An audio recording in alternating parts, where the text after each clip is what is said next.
Michael is a notary public in New York State who is not an attorney. His neighbor, Laura, needs help drafting a power of attorney document for her elderly mother. Michael agrees to prepare the document, advises Laura on the legal implications, and then notarizes it. He does not charge her a fee for this assistance. Which of the following statements best describes Michael's actions under New York State Notary Public law?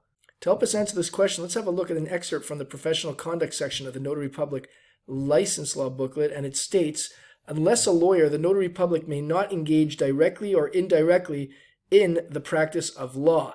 There are some examples given here under the first header, may not give advice on the law, but we need not get into that for the purposes of this question. Just know that unless a lawyer, a notary public may not get involved in the practice of law. And with that in mind, let's have a look at the four choices to determine the solution.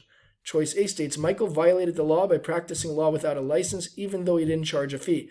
This would seem to be the correct solution. Whether or not Michael charged a fee is irrelevant with respect to Michael not being allowed to practice law, which he did here, and therefore it seems to be our solution. Before we mark it as such, let's have a look at the other three choices just to be certain. Choice B states, Michael acted appropriately since he did not charge a fee for his services. Well, as I just said, whether or not he charges a fee, he was not allowed to practice law, and since he did not act appropriately, and therefore choice B is not our solution.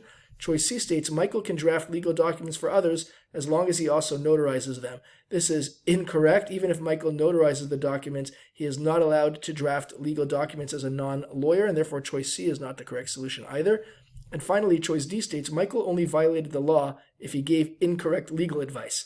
This is incorrect. Whether or not the legal advice was correct or not, Michael was not allowed to provide legal advice as it is, and therefore choice D is not the correct solution either, which indeed leaves choice A, Michael violated the law by practicing law without a license, even though he didn't charge a fee, as the correct solution.